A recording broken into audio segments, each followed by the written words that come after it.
दोस्तों स्वागत है आप सभी का हमारे इस यूट्यूब चैनल स्टडी सेक्शन में। दोस्तों इस वीडियो में देखेंगे सामाजिक विज्ञान का वीवीआई महत्वपूर्ण ऑब्जेक्टिव क्वेश्चन जो कि आज 19 फरवरी 2021 के लिए काफ़ी इंपॉर्टेंट प्रश्न है। दोस्तों अगर इस बार आप मैट्रिक परीक्षा 2021 का एग्जाम देने वाले हैं तो इस वीडियो को शुरू से अंत तक जरूर देखें और एक भी प्रश्न को स्किप न करें। तो चलिए दोस्तों आज का फर्स्ट क्वेश्चन से वीडियो को स्टार्ट करते हैं। जल्दी से वीडियो को लाइक कर दीजिए। अगर चैनल पर पहली बार जुड़े तो चैनल के लाल बटन को दबाकर सब्सक्राइब कर लीजिए। देखिए दोस्तों आज का फर्स्ट क्वेश्चन है, कहता है जालियांवाला बाग हत्याकांड किस तिथि को हुआ था। तो दोस्तों इसका आंसर आपको जल्दी से कमेंट बॉक्स में देना है। 13 अप्रैल 1919 ईस्वी को, ऑप्शन बी में दिया 14 अप्रैल 1919 ईस्वी को, ऑप्शन सी में दिया 15 अप्रैल 1919 ईस्वी को और ऑप्शन डी में दिया है 16 अप्रैल 1919 ईस्वी को। तो जल्दी से दोस्तों इसका आंसर आप हमें कमेंट बॉक्स में दे दीजिए। चलिए उसके बाद देखते हैं अगला प्रश्न। देखिए पहला प्रश्न कहता है कि टीपू सुल्तान शासक थे। तो दोस्तों टीपू सुल्तान जो मैसूर के शासक थे, तो आपका जो सही उत्तर हो जाएगा ऑप्शन नंबर ए आपका यहाँ करेक्ट आंसर हो जाएगा। चलिए उसके बाद देखते हैं अगला प्रश्न। देखिए 2 नंबर प्रश्न कहता है ब्रह्म समाज की स्थापना किसने की। तो दोस्तों ब्रह्म समाज की स्थापना जो है राजा राम मोहन राय जी के द्वारा जो है किया गया था। तो आपका सही उत्तर हो जाएगा ऑप्शन नंबर ए यहाँ करेक्ट आंसर हो जाएगा। चलिए उसके बाद देखते हैं अगला प्रश्न। देखिए 3 नंबर प्रश्न कहता है वल्लभ भाई पटेल को सरदार की उपाधि किस आंदोलन के दौरान दी गई। तो दोस्तों वल्लभ भाई पटेल को जो है सरदार की उपाधि बारदोली सत्याग्रह के आंदोलन के दौरान जो है दिया गया था। तो ऑप्शन नंबर ए यहाँ करेक्ट हो जाएगा। चलिए उसके बाद देखते हैं अगला प्रश्न। देखिए 4 नंबर प्रश्न कहता है भारतीय राष्ट्रीय कांग्रेस की स्थापना कब हुई। तो दोस्तों भारतीय राष्ट्रीय कांग्रेस की स्थापना 1885 ईस्वी में हुआ था। तो ऑप्शन नंबर ए यहाँ आपका करेक्ट आंसर हो जाएगा। चलिए उसके बाद देखते हैं अगला प्रश्न। देखिए अगला प्रश्न कहता है भारत के लिए पहला फैक्ट्री एक्ट कब पारित हुआ। तो दोस्तों भारत के लिए जो है पहला फैक्ट्री एक्ट 1858 ईस्वी में पारित किया गया था।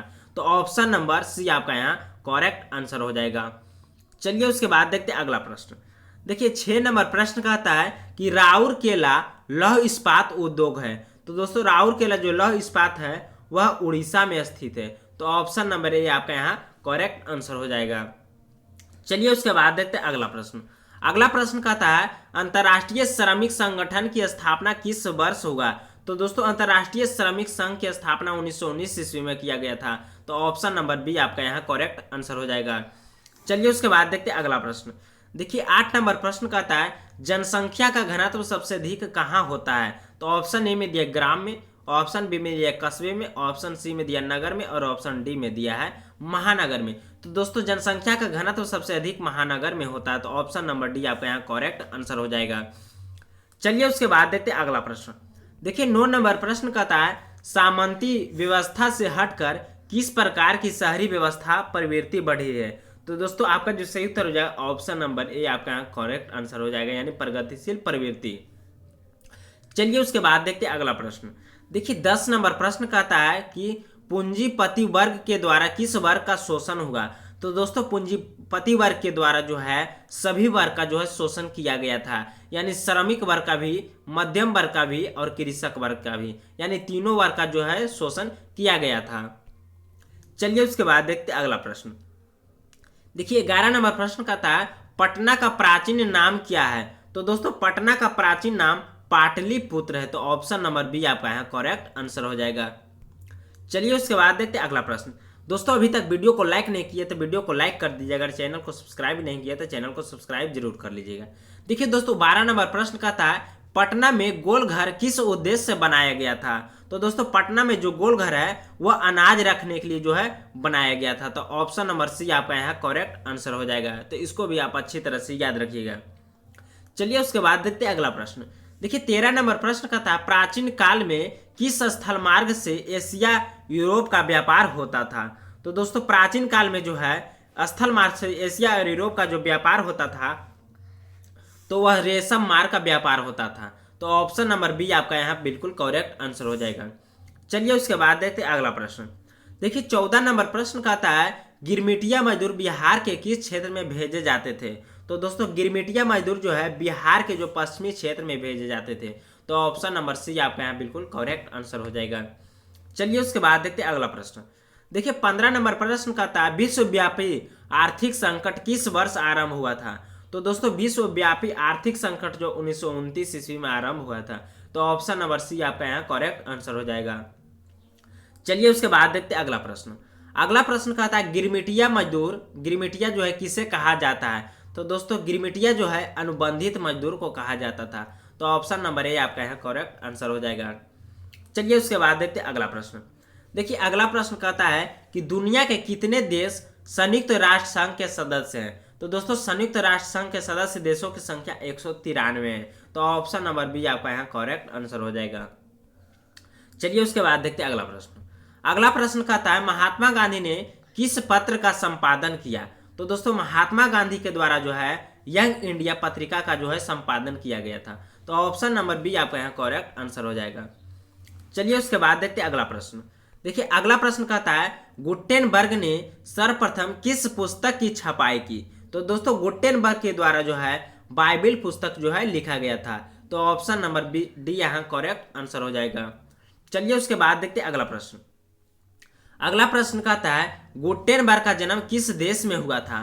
तो दोस्तों गुटेनबर्ग का जन्म जो है जर्मनी देश में हुआ था। तो ऑप्शन नंबर बी आपका यहाँ करेक्ट आंसर हो जाएगा। चलिए उसके बाद देखते हैं अगला प्रश्न। अगला प्रश्न कहता है कागज का आविष्कार किस देश में हुआ? तो दोस्तों कागज का आविष्कार सर्वप्रथम जो है चीन देश में हुआ था। ऑप्शन नंबर डी आपका यहाँ करेक्ट आंसर हो जाएगा। चलिए उसके बाद देखते हैं अगला प्रश्न।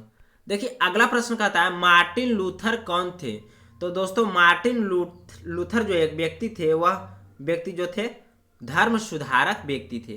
तो ऑप्शन नंबर सी आपका यहाँ बिल्कुल करेक्ट आंसर हो जाएगा। चलिए उसके बाद देखते हैं अगला प्रश्न।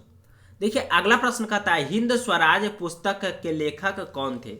तो दोस्तों हिंद स्वराज के पुस्तक के लेखक महात्मा गांधी थे।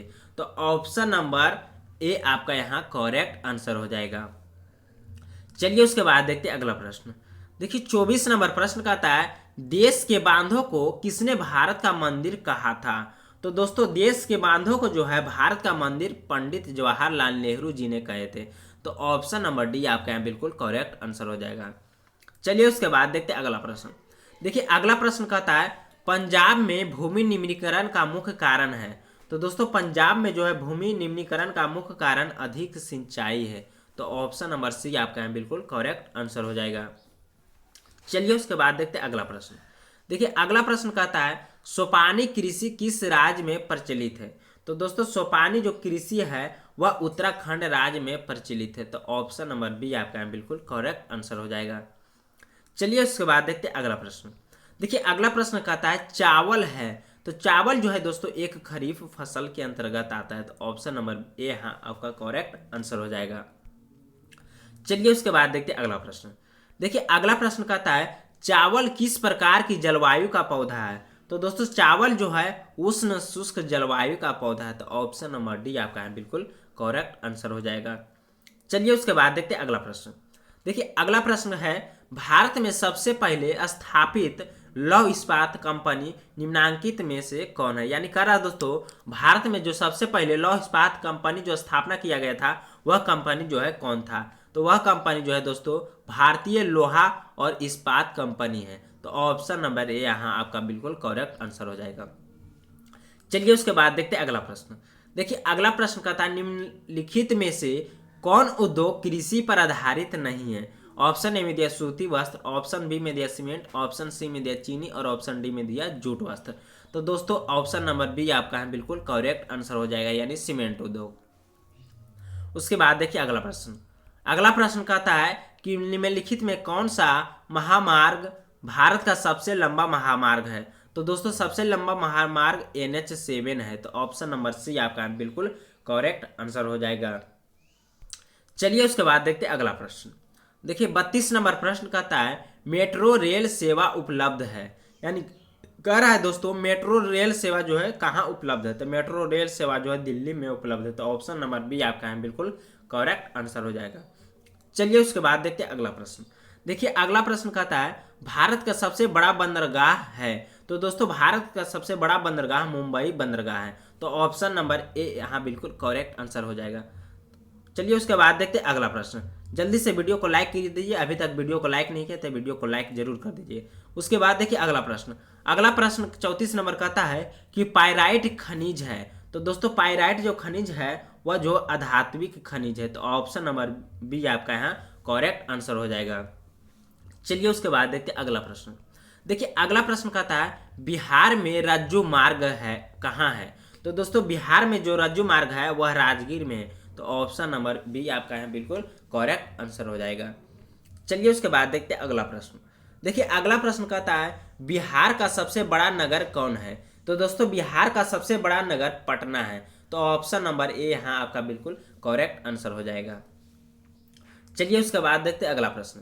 अगला प्रश्न कहता है तल चिन्ह की सहायता से किसी स्थान विशेष की मापी गई ऊंचाई को क्या कहा जाता है। तो दोस्तों आपका जो सही उत्तर हो जाएगा ऑप्शन नंबर ए आपका यहाँ करेक्ट आंसर हो जाएगा, यानी स्थानिक ऊंचाई जो है कहा जाता है। चलिए उसके बाद देखते हैं अगला प्रश्न। देखिए अगला प्रश्न आपका है 38 नंबर कि सांप्रदायिक राजनीति आधारित होती है। तो दोस्तों सांप्रदायिक राजनीति जो आधारित होती है वह धर्म पर आधारित होती है, तो ऑप्शन नंबर ए आपका यहाँ करेक्ट आंसर हो जाएगा। चलिए उसके बाद देखते हैं अगला प्रश्न। देखिए अगला प्रश्न कहता है संघ सरकार का उदाहरण यानी कह रहा है दोस्तों इनमें कौन सा राज्य या देश जो है वह संघ सरकार का एक उदाहरण है। तो दोस्तों ऑप्शन नंबर ए बी आपका यहाँ बिल्कुल करेक्ट आंसर हो जाएगा, यानी अमेरिका जो है संघ सरकार का एक उदाहरण है। चलिए उसके बाद देखते हैं अगला प्रश्न।